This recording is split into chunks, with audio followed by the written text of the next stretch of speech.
캐시우드 하면 또 AI를 빼놓을 수 없는데 근데 엔비디아는 아니라는 거죠. 엔비디아가 지금 AI 대장주인데 왜 아니라는 건지. 캐시우드는 닷컴 버블 때도 시스코가 왕인 줄 알았어. 경쟁업체들 들어오고 하니까 주저앉지 않았냐. 엔비디아 역시도 주저앉을 텐데 시클리컬하다는 게 리스크다.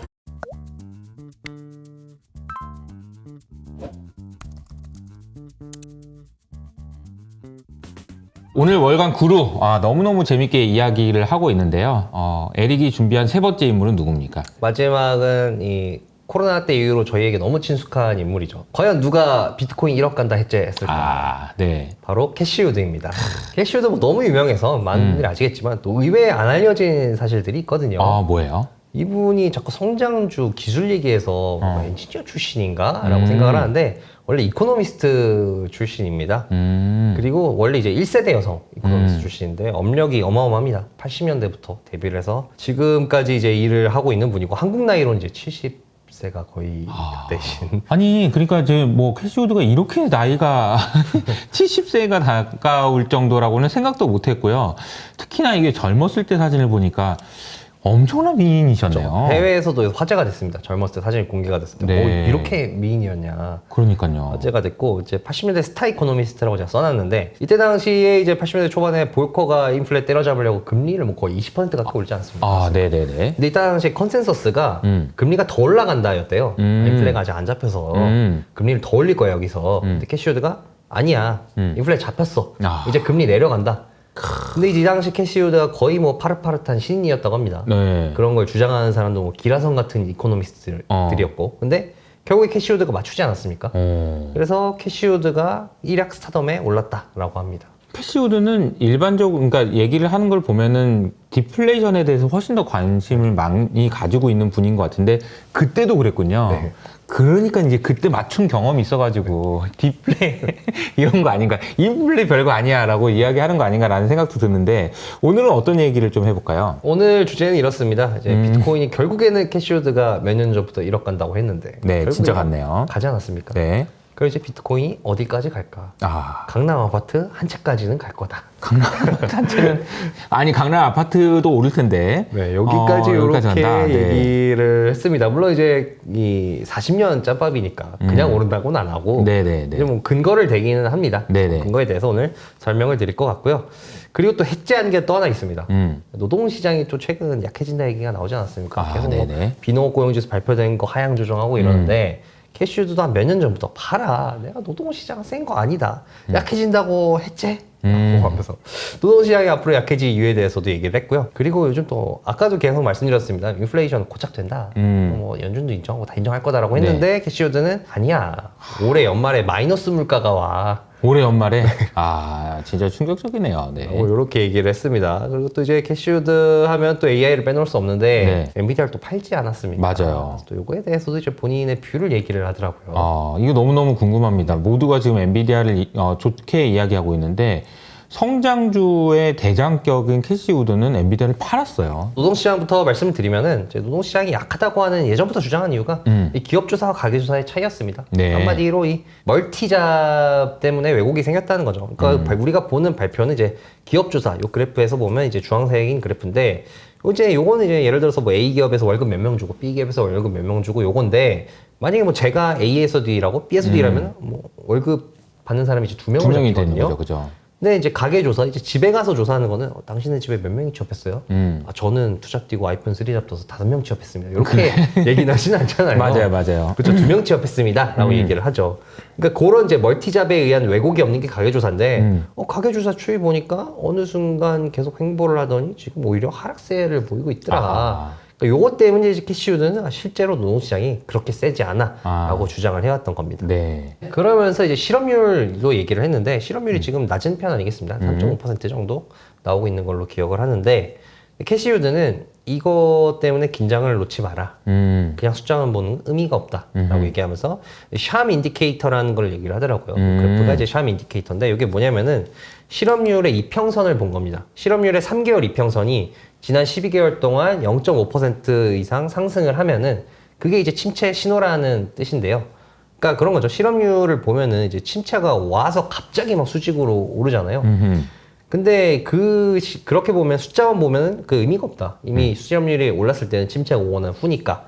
그래서 이 5를 조짐이 있는 거를 보는 게 중요하다라고 이렇게 캐시우드는 강조를 하는 겁니다. 오를 조짐이 있는지를 좀 봐라. 네. 그래서 뭐 관련해서 이제 건들락 같은 경우는 이제 이 실업률의 12개월 이평선이 깨지느냐 안 깨지느냐 요거 보는 것도 상당히 중요하다라고 강조하기도 했습니다. 네. 그리고 이제 노동시장이 약한 이유 중에 하나는 이 퇴사율이라고 하죠. 아하. 요게 지금 또 엄청나게 또 낮아지고 있거든요. 사장님, 저 그만두겠습니다. 이건 이제 못한다는 이제 거죠. 못한다는 거죠.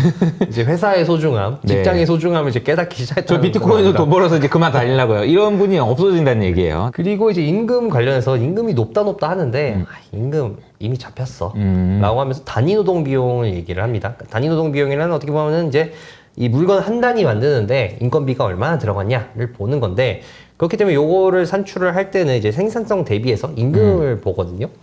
근데 지금 단위 노동 비용이 2.5%입니다. 그러니까 결국 이걸 말하고자 하는 거는 이 우리가 임금 절대적인 상승률만 보면은 높긴 한데 네네. 근데 이 생산성 는 거를 보면은, 그러니까 한마디로 어떻게 보면 이게 실질로 볼 수 있는데 이거를 보면은 임금 많이 안 늘었어. 2.5%면은 연준이 타겟으로 하는 물가 2% 금방 아니야? 그래서 임금도 그렇게 지금 실질적으로는 높지 않다고 볼 수 있다라고 이렇게 얘기를 했습니다. 그리고 이제 마이너스 물가가 간다. 이거 충격이네요. 얘기를 네. 했는데요. 이 그래프는 이제 이 M2 증가율과 통화량 대표적인 보는 지표죠. M2 증가율과 CPI를 대비를 한 건데, 뭐 그런 얘기 하지 않습니까? 이제 이 물가가 통화량 따라간다. 1년에서 1년 반 정도 래깅 있다라고 하는데, 이제 캐시우드가 보니까 지금 이제 뭐 작년이나 재작년이나 그때 이제 이 M2가 이 역성장하기 시작했거든요. 그러니까 이제 이 래깅을 한번 따져보면은 CPI도 한 올해 연말쯤에 그때 이제 역성장하기 시작할 것이다 라고 이렇게 주장을 하고 있습니다. 마이너스 물가 갈 거라는 이야기를 하는 거는 정말 충격적이네요. 근데 정말 이렇게 되면은 캐시우드가 진짜 대박이겠어요. 네. 다시 부활을 그러니까요. 결국엔 이제 디플레이션 온다 얘기 아니겠습니까? 침체 온다는 건데 그 이유 중에 하나 실질 금리도 지금 너무 높다. 실질 금리 2.5% 수준이고, 만약에 여기서 물가 마이너스 물가로 떨어져 봐라. 실질 금리 뭐 더 오르겠네요. 그러면. 5%만 5% 수준으로 오를 텐데 그렇게 되면은 경기가 어떻게 되겠느냐라고 이렇게 얘기를 하는 거죠. 그리고 이제 이 침체 요인 중에서 부동산 시장에 리스크가 있다라고 얘기를 하더라고요. 네. 그래서 이 기존 주택 판매 지표입니다만 이것도 계속해서 뭐 급격하게 떨어지고 있고, 신규 주택도 급격하게 지금 하락을 하고 있다. 주택 이거에 거래가 대해서 안 된다는 거죠. 그렇죠. 미국 같은 경우는 이 주택들, 특히 이런 멀티 패밀리라고 하지 않습니까? 이 미국은 아파트가 아니라 보통 이제 커다란 주택이 많이 살잖아요. 그것들을 뭐 개인들이 들고 있는 것도 있지만 이 헤지 펀드나 PE나 이런 기관들이 뭐 몇만 채씩 주택을 가지고 있다. 네. 근데 그런 거 보니까 지금 이 CPI 렌트비는 아직 많이 안 떨어졌는데, 그러니까 진로우 렌트라고 하죠. 미국판 직방 다방 정도 된다고 보시면 될 것 같은데, 거기에서 실제로 거래된 렌트비를 보니까 이미 너무 하락했다. 근데 지금 모기지 금리 올라서 내는 대출금은 빡세고, 그럼 기관 입장에서는 이게 수익성이 안 나오니까 던질 수밖에 없다. 캐시유드가 한번 계산을 해보니까 한 수백만 채 정도 부동산 시장에 갑자기 매물 폭탄이 쏟아질 수 있다. 그것 때문에 침체가 올 수 있다라고 이렇게 경고를 하고 있습니다.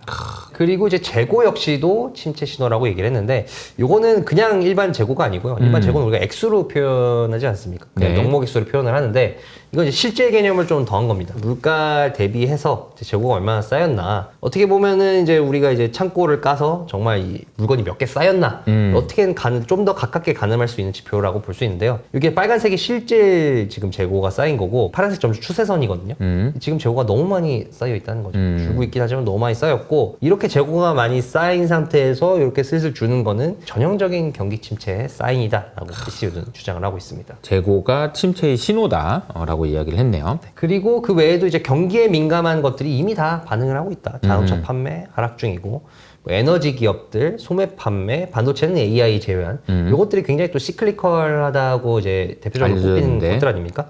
거기 매출이 이 매출 성장이 계속 하락하고 있다. 그 외에도 이제 구리금 비율이 강력하게 침체를 가리키고 있다. 그러니까 뭐 구리가 우리가 닥터카파오라고 하지 않습니까? 네. 그러니까 굴이 이제 경기에 대한 자신감을 나타내는 거고, 금은 대표적인 안전자산이니까 경기에 대한 불안감을 나타내는 건데, 요게 이 하락을 하면은 금 가격이 구리 가격보다 이제 세다는 뜻이거든요. 그러다 보니까 지금 많이 하락을 해서 이게 침체를 가리키고 있다라고 얘기했습니다. 근데 저도 원자재를 제가 조금 더 좋아하지 네. 않겠습니까? 근데 이게 좀 약간 왜곡이 있다고 볼 수 있는 게 구리 가격이 올라왔어요. 아, 그렇구나. 4불 이상 한번 뚫었는데, 이게 왜냐면은 이제 칠레나 이런 대형 광산에서 파업을 해가지고 수급 이슈가 있거든요. 네, 뭐 네. 중국 경기 지표가 조금 좋아진 것도 있고, 그래서 요 지표는 조금 왜곡이 있을 수 있다라는 걸 좀 염두에 주시면 좋을 것 같고요. 그리고 캐시오드 역시도 미국 부채 문제를 얘기를 합니다. 맞아요. 부채 쌓인 거 봐라, 이거 뭐. 어떻게 할래? 진짜 뭐지? 답이 없다. 그래서 올 연말에 하드랜딩 할 거야. 할 건데 AI 때문에 괜찮아. 라고 이렇게 또 얘기를 했습니다.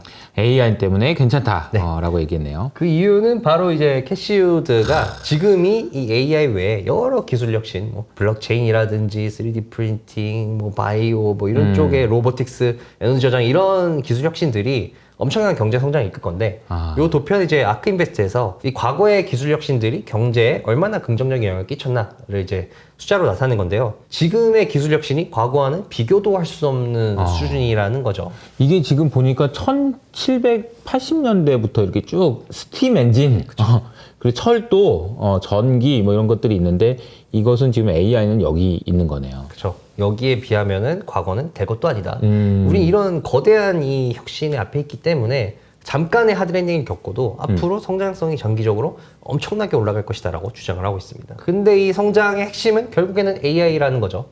캐시우드가 이제 성장을 이끌 여러 가지 기술 요소들에 AI가 제일 많이 영향을 주기 때문에 AI가 제일 중요하다라고 네. 강조를 하고 있습니다. 이 그래프는 이제 각 기술 간의 상관관계를 나타낸 거거든요. 색이 진하면 진할수록 서로 상관관계가 높다라고 보시면 되는데, AI가 다른 기술들과의 상관관계가 가장 높습니다. 그러네요. 그렇죠? 뭐 AI 바이오 빼놓을 수가 없잖아요. 캐시우드가 이런 얘기 하더라고요. 결국에 이제 AI 때문에 바이오가 뽑기가 아니게 됐다. 바이오 예전에 뽑기라는 얘기 많지 않았습니까? 네, 네. 실제로 이 바이오 R&D 대비한 이제 매출 성장률을 보면 오히려 우하향하고 있었거든요. 80년대부터. 근데 이제 최근 들어서 다시 살아날 조짐을 보이고 있습니다. 이게 바로 AI 때문이다. 라고 캐시우드는 이렇게 지적을 합니다. 근데 이게 엔비디아 너무 궁금해요. 네. 근데 엔비디아는 아니라는 거죠. 엔비디아가 지금 AI 대장주인데 왜 아니라는 건지. 캐시우드는 야, 닷컴 버블 때도 시스코가 왕인 줄 알았어. 근데 닷컴 버블 때도 시스코의 경쟁업체들 들어오고 하니까 시스코 주저앉지 않았냐. 그래서 엔비디아 역시도 주저앉을 텐데 엔비디아 리스크가 있다. 엔비디아 리스크는 시클리컬하다는 게 리스크다라고 지적을 했습니다. 그러니까 엔비디아가 저 반도체 기업에 속하다 보니까 결국에는 이제 경기 사이클을 탈 수밖에 없는데, 캐시우드는 이제 연말에 하드랜딩을 예상하지 않습니까? 근데 그거를 생각하면 엔비디아 지금 주가도 너무 많이 올랐고 멀티플도 너무 높고 그리고 엔비디아 재고가 너무 많이 쌓였다. 그래서 이거 하드랜딩 맞이하면 엔비디아 무너지게 돼 있다. 라고 이렇게 얘기를 했고요. 그리고 장기적으로 봤을 때도 자기는 AI 산업을 이 엔비디아로 대표되는 칩, 그 다음에 구글이나 마이크로소프트로 대표되는 모델, 그리고 마지막에 이제 데이터, 이렇게 세 가지로 나누는데 자기는 여기서 왕은 데이터라고 본다. 칩은 엔비디아만 칩 만드냐, 뭐 AMD도 만들고 뭐 테슬라도 자기들이 만든다고 하고 마이크로소프트도 자기들이 만든다고 하는데, 그래서 여기는 이제 경제적 격차가 사라질 거고 모델도 봐라, LLM 뭐 아까 켄 그리핀이 얘기했듯이 경제적 격차가 점점 나아지고 있다. 데이터, 왕이 데이터인 이유는 독점적인 데이터를 가지고 있는 기업들이 살아남을 거라는 거죠. 예를 들어서 테슬라 같은 경우는 테슬라는 그 주행 데이터를 체계적으로 많이 가지고 있는 곳이 없잖아요. 자율주행을 하려면은 이 주행 데이터를 학습시켜야 되는데 테슬라만 그걸 가지고 있는 애들이 어디 있어? 테슬라밖에 없지. 그렇죠. 그렇기 때문에 이 테슬라는 누구도 침입할 수 없는 이 해자가 있는 거다. 그래서 자기는 이제 봤을 때 AI 승자가 될 것은 독점적인 데이터를 가지고 있는 기업이 승자가 될 것이다. 그래서 자기는 AI 투자를 할 때 이 회사가 지금 독점적인 데이터를 수집할 수 있는 인프라가 있고 그리고 그걸 지금 수집을 하고 있는지 요거를 보고 있다라고 얘기를 했습니다. 칩과 모델과 데이터 중에서 데이터가 제일 중요하다라는 이야기를 했고요. 근데 엔비디아가 이제 칩을 가지고 이제 돈을 많이 벌어서 이 돈으로 무엇을 할지가 관심인데 여기 적어 놓으셨네요. 뭔가요? 젠슨 황 회장님이라고 불러야 될 것 같은데, 맞아요. 황 회장님께서 SW 우리 소프트웨어도 할 건데 라고 하지 않습니까? 그러면 이제 하드웨어에서 소프트웨어 가려면 멀티플이 더 높아져야 되거든요. 그렇죠. 그렇기 때문에 이것까지 엔비디아가 먹으면은 다시 한번 들어가는 걸 생각을 해보시지 않을까 생각을 조금 해보면서. 네. 아니, 그러니까 이제 캐시우드 입장에서는 뭐 시크리컬한 반도체를 만드는 기업이기 때문에 우리가 전망에서는 안 좋아 보이는데, 아까도 얘기했지만 결국은 사람이 하는 거고 젠슨왕이 이 상황에서 나는 한 번 더 치고 나가는 것을 통해서 나는 심지어 소프트웨어 플랫폼이 되겠다라는 선언까지 해버린 상황이라서 이게 이제 어떻게 될지 실제로 젠슨왕이 얘기한 것처럼 된다면 더 갈 거고 그렇지 않다면 안 될 텐데 어떻게 될지는 정말 흥미진진하네요. 그러면서 이제 비트코인 얘기를 이제 빼놓을 수 없지 않습니까? 다른 비트코인의 포트폴리오에 비트코인 뿌리기. 비트코인 오를 이유에 대해서 대략 한 5가지 정도를 얘기를 했는데요. 네, 뭐예요? 첫 번째는 포트폴리오 이론 측면에서 봤을 때 올 수밖에 없다라는 겁니다. 우리가 이제 포트폴리오를 꾸릴 때 결국에 우리가 목표로 하는 거는 리스크 대비해서 기대 수익률이 높아져야 되지 않겠습니까? 네. 근데 이제 리스크가 낮아지려면은 이제 자산 간에 포트폴리오를 구성하고 있는 자산 간에 상관관계가 높지 않아야 되는데 이제 비트코인과 금, 주식, 금, 부동산, 뭐 다른 원자재, 채권과 한번 보니까 비트코인이 상관관계가 제일 낮더라. 다른 자산과는 상관관계. 근데 왜 상관관계가 낮을까? 그래서 캐시워드가 봤을 때는 채권과 부동산의 가치는 금리에 영향을 받는다. 주식도 미래 현금의 가치를 결정하지 않습니까? 그러니까 결국엔 요거 셋 다 금리에 영향을 받는 친구들이고 원자재는 수급에 영향을 받는다. 수급은 또 이제 너무 이 글로벌 경기에 영향을 받으니까. 근데 비트코인은 금리에서 자유로워. 통화 시스템에서 자유롭기 때문에 자연은 이 본질적으로 다른 자산과의 상황관계가 낮을 수밖에 없다라고 이렇게 주장을 하고 있습니다. 제가 생각해도 한 가지 확실한 거는 비트코인이 왜 오르고 왜 빠지는지에 대해 설명하는 사람이 없습니다. 이론이 없잖아요. 그냥 뭐 좋아 보이면 사는 거고 안 좋아 보이면 사는 거고 맨날 수급인 것도 갔다가 모인 것도 갔다가 그런 것 같아요. 네, 그래서 상관관계가 낮다는 거죠. 그래서 이제 본인이 이 상황에 도출한 걸 따라서 최적의 황금 비율 포트폴리오를 구성해봤다는 거죠. 네. 요게 이제 뭐 이 포트폴리오에서 소위 말하는 효율적 프론티어라고 하지 않습니까? 네. 이제 분산과 기대 수익률이 있을 때 우리가 어떻게 리스크 대비해서 최고의 수익률을 낼 수 있을까? 그래서 이거를 찾는 걸 이제 평균 분산 최적화 문제라고 하는데, 네. 근데 그 문제를 풀어보니까 비트코인을 한 20% 정도 포트폴리오 들고 있으면은 이게 최적화가 된다. 근데 이 20%를 그러면은 기관 자금들이 20%가 비트코인 시장에 들어온다고 하면은 그러면 20%가 들어오면 비트코인이 230만 달러까지 갈 수 있다. 230만 달러. 네, 강남 아파트 거의 한 채 아니겠습니까 지금? 거의 한 30억 조금 넘지 않나요? 지금 그 미국의 주식시장, 채권시장의 사이즈가 대충 한 300조 달러 정도 되는 것 같아요. 둘 다 합치면 거의 한 700조 달러 정도 돼요. 그러니까 거기에 이제 투자가 돼 있는 거죠. 주식, 채권에. 비트코인 지금 1조 달러거든요. 그러니까 담을 수가 없지. 19%를 어떻게 담겠어. 이게 700조인데 1조인데. 그러니까 이게 엄청나게 커져야지만 담을 수가 있다라는 얘기고 19%가 이게 세긴 세네요. 그리고 이 포트폴리오가 비트코인도 충격이지만 골드가 40이야. 이게 커머더티가 9%. 아니 커머더티는 골드가 50%고 비트코인이 20%예요. 주식은 30%고. 어마어마한 강세네요. 네, 함정이 살짝 있는 게 제가 아까 평균 분산 최적화 문제라고 말씀드리지 않았습니까? 그래서 어느 정도 내가 분산 투자할 비율을 찾을지를 계산을 하는데 이렇게 계산해보면 아시겠지만 기대 수익률 1%만 바뀌어도 비율이 그쵸, 그냥 막 맞아요. 100에서 0 날뛰거든요. 그렇기 때문에 요거는 이제 조금 한번 정확한 숫자는 된다. 아닐 수 있지만 어쨌든 비트코인의 비중이 좀 늘어날 수 있다. 아까 그리고 제가 말씀드린 대로 비트코인 시총이 1조 달러밖에 안 된다. 이것도 생각해 보시면 좋을 것 같네요. 두 번째는 이제 비트코인의 물량 부족입니다. 우리가 반감기 얘기 많이 하잖아요. 네. 그러니까 캐시워드가 봤을 때 지금 이제 비트코인의 총 물량이 대략 한 2,100만 개 정도 되지 않습니까? 근데 지금 시장에 풀린 게 1,950만 개고, 그러니까 앞으로 또 반감기 있어가지고 채굴되는 점점 늘어나는 속도 늦어질 거고. 그러니까 보니까 지금 비트코인 금과 많이 비교를 하잖아요. 이제 금의 이 공급 증가율보다 비트코인 증가율이 역사상 처음으로 이하로 내려갔대요. 근데 그런 상황인데 이 그래프는 비트코인을 들고 있는 기간 대비해서 수익률이 얼마나 될까를 나타낸 겁니다. 더 초록색이면 초록색일수록 짙으면 짙을수록 수익률이 높다는 건데 보면은 그냥 비트코인 오래 들고 있으면 수익률이 당연히 높다고 나오거든요. 네. 캐시워드가 봤을 때는 이제 사람들이 알았다는 거죠. 비트코인은 파는 게 아니구나. 들고 있는 거구나. 네. 근데 비트코인 물량도 아까 말씀드린 것처럼 부족한데 사람들이 점점 장기 보유한 성향으로 바뀌다 보니까 시장에 나오는 물량도 없고 그럼 당연히 가격이 올라가지 않겠습니까? ETF 때문에 또 자금 들어온다는데 요거 역시 상승할 이유 두 번째로 뽑았습니다. 세 번째는 이런 뉴스가 있었습니다. 이 뉴스 캐시워드가 얘기를 했는데 이 나이지리아에서 바이낸스 직원 2명을 구속시켰대요. 결국은 탈세 이런 거 얘기가 있었지만 결국에 내실은 나이지리아의 화폐가 지금 화폐가 지금 굉장히 추락하고 있거든요. 화폐 가치가. 그 이유가 이제 이 나이지리아 국민들이 다 코인 쪽으로 비트코인 넘어가가지고 그런 것 때문에 구속시켰다는 얘기가 있는데 결국에는 캐시우드가 하는 얘기는 제가 봤을 때 요거 같습니다. 우리가 달러화라고 하잖아요. 우리나라나 뭐 미국이나 뭐 우리나라 원이라든지 미국 달러가 휴지 조각이 될 거라는 생각은 하지 않진 않습니까? 하루아침에 휴지 조각이 될 거. 근데 자국 통화가 휴지 조각이 될 거라고 생각하고 실제로 그건 경험했던 나라가 상당히 많습니다. 맞아요. 해외에는 뭐 캐시우드는 나이지리아를 읽겠습니다만 우리는 가까운 얘기 북한이 있거든요. 북한 조선원을 씁니다만 실제로 요 사진이 이제 장마당입니다. 저희 북한이 경제에 이제 중추가 돼버린 네. 북한에서 빼놓을 수 없는 장마당인데 여기서 북한 돈 안 씁니다. 달러로 거래합니다. 북한은 사람들이 북한 돈 안 쓰고 달러로 거래를 합니다. 그리고 이제 낮은 선봉 이쪽으로 가면 이제 위화나 이런 걸 쓰고요. 그러니까 자국 화폐가 불안정할 때 달러나 다른 믿을 수 있는 화폐를 쓰는데 이제 비트코인을 쓸 거라는 거죠. 그런 나라들이 굉장히 많지 않습니까? 제3세계. 그러니까 그 수요가 다 비트코인으로 들어온다고 생각해봐라. 얼마 전에죠. 몇 년 전에 아프가니스탄에서 하마스가 막 지배하고 그랬어요. 그때 아프가니스탄에서 비트코인 거래량이 폭증을 했다고 합니다. 또 우크라이나 전쟁이 일어났을 때 우크라이나와 러시아에서 비트코인 거래량이 폭증을 하고 그런 걸 이제 잘 보여주는 사례라고 이렇게 게시에서는 얘기를 하고 있습니다. 비트코나제이션 이런 현상들이 힘들어지는 나라 혹은 전쟁이 나는 나라에서 진행되는 가능성이 좀 커지는 것 같긴 해요. 그리고 이제 이 크립토 시장 자체가 클 거다라고 얘기를 했습니다. 그러니까 비트코인 자체만 주목받는 게 아니라 이제 크립토, 이 블록체인 구조가 더 확산이 돼요. 그러니까 대표적으로 얘기하는 게 웹3 있지 않습니까? 웹의 그쵸. 구조도 이렇게 바뀌고, NFT도 예전에 한창 핫했고, 이렇게 이제 크립토 산업의 성장성 자체가 주목을 받다 보니까, 그러면 자연스럽게 비트코인도 커질 것이다.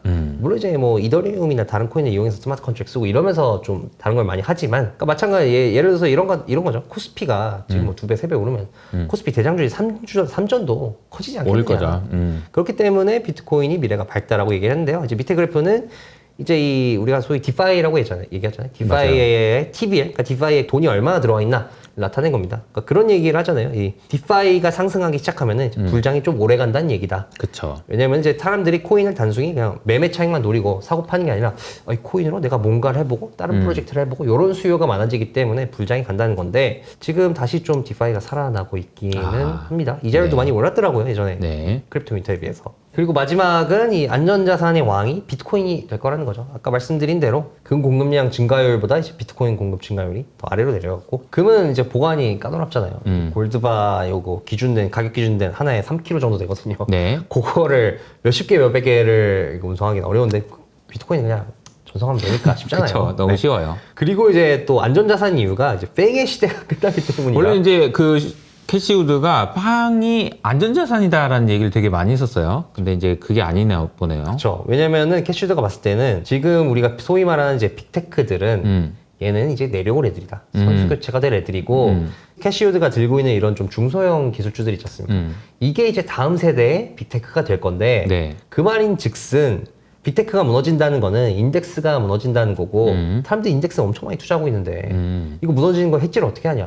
아까 봤듯이 이런 자산과의 상관관계가 제일 낮은 게 비트코인이기 때문에 이런 해지를 비트코인을 할 것이다. 그러니까 이 디스럽션의 해지가 비트코인이 될 거라는 거죠. 그래서 그렇기 때문에 비트코인이 안전자산의 왕이 되는 것 때문에 또 오른 이유 중에 하나다라고 얘기를 했습니다. 저도 뭐 비트코인으로 해지하자 뭐 이런 이야기를 굉장히 많이 했었는데 캐시우드도 비트코인으로 해지 수단으로 활용해봐라 이런 이야기를 한 거라고 보시면 되겠습니다. 여기까지 캐시우드의 얘기였고요. 최근에 이제 비트코인 뉴스에서 제가 제일 인상 깊었던 게 있거든요. 네. 결국에 이제 비트코인 현물 ETF를 통관시킨 주역이 결국엔 블랙락 아니겠습니까? 그렇죠. 블랙락이 이렇게 열심히 나서고 입김도 막 SEC에 행사하고 이러니까 결국엔 통과가 됐다고 사람들이 생각을 하는데 통과되고 나서 인터뷰를 했어요. 몇 달 전에. 보돈 많이 안 되는데 그래서 기자가 물어보더라고요. 비트코인 ETF 통과시켰으니까 당연히 비트코인에 대해서 엄청나게 긍정적으로 보겠지.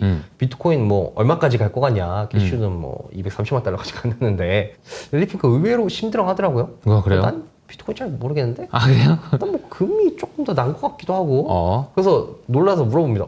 비트코인 ETF 네가 통과시킨 거 아니야? 그러니까 비트코인 ETF 통과시킨 이유는 나 비트코인 때문에 통과시킨 거 아니야. ETF 때문에 통과시킨 거야. ETF가 핵심이라고 얘기를 합니다. 그러니까 이걸 통과시킨 이유는 나는 이제 비트코인이라는 제도권에서 거리가 먼 자산을 ETF로 제도권을 끌고 와서 금융상품화 시킬 수 있는 ETF의 힘을 보여준 거다. 그런 거 마찬가지로 내 비트코인 ETF는 내 큰 그림의 시작에 불과하다. 비트코인 ETF 시작해서 크게 가는 그림은 STO다.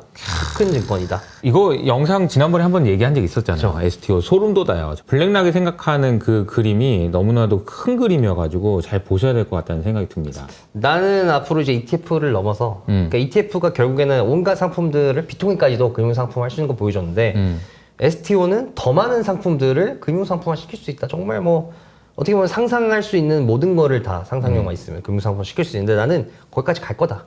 ETF는 시작이고 나는 거기까지 갈 거다. 그 제국을 만들 거다라고 이렇게 얘기를 한 게 저는 제일 기억에 남았습니다. 비트코인 이야기를 하다가 그 레디핑크 블랙락 CEO가 했던 이야기, 저도 이게 너무 인상적인 게 사실은 시장에서 관심이 아직은 없는데 RWA라고 하죠.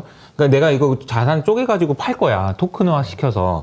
이게 원대한 꿈이 있는 것 같아요. 그래서 비트코인은 시작에 불과하다라는 이야기를 한 거고, 레리핑크 이야기를 다음 달에는 좀 해주시면 좋을 것 같습니다. 오늘도 에릭과 함께 구루들이 지금까지 최근 한 달 동안 했던 이야기들을 잘 정리해 봤는데요. 어느 때보다도 흥미롭게 잘 들은 것 같습니다. 저희는 다음 달에 또 인사드리도록 하겠습니다. 감사합니다.